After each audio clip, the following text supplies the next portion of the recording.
2026 সালে বিধানসভা নির্বাচনের আগে ভারতের আসামে বাঙালি মুসলিমদের বিরুদ্ধে উচ্ছেদ অভিযান চালাচ্ছে মোদী সরকার।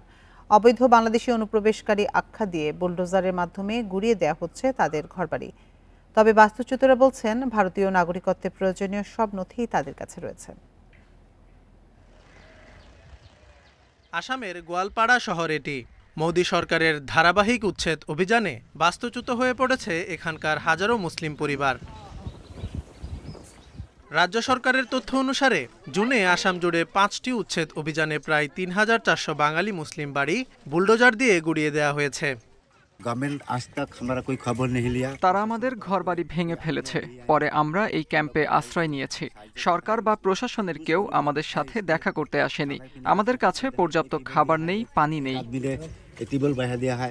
গত বছরের আগস্টে বাংলাদেশে সরকার পতনে ঢাকা দিল্লি সম্পর্কের অবনতি ঘটে। এরপর থেকে ভারতের বিভিন্ন রাজ্যে বাঙালি মুসলিমদের উপর নির্যাতন বাড়তে থাকে। বাংলাদেশ থেকে আসা অবৈধ অনুপ্রবেশকারীদের উচ্ছেদে এসব অভিযান পরিচালনা করা হয়েছে বলে দাবি করেছেন আসামের মুখ্যমন্ত্রী হিমন্ত বিশ্ব শর্মা। তারা ভারতের অস্তিত্বের জন্য হুমকিস্বরূপ বলেও মত বিজেপির এই নেতার। তবে বাংলাদেশি হওয়ার অভিযোগ ভিত্তিহীন বলছেন বাস্তুচ্যুতরা। তারা বলছে আমরা বাংলাদেশি। আমরা কেন বাংলাদেশি হব?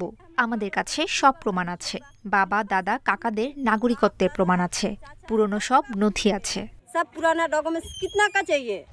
রয়টার্সের প্রতিবেদনে বলা হয়, আসামে 2021 সাল থেকে 50,000 মানুষকে উচ্ছেদ করেছে মোদী প্রশাসন, যাদের বেশিরভাগই বাঙালি মুসলিম।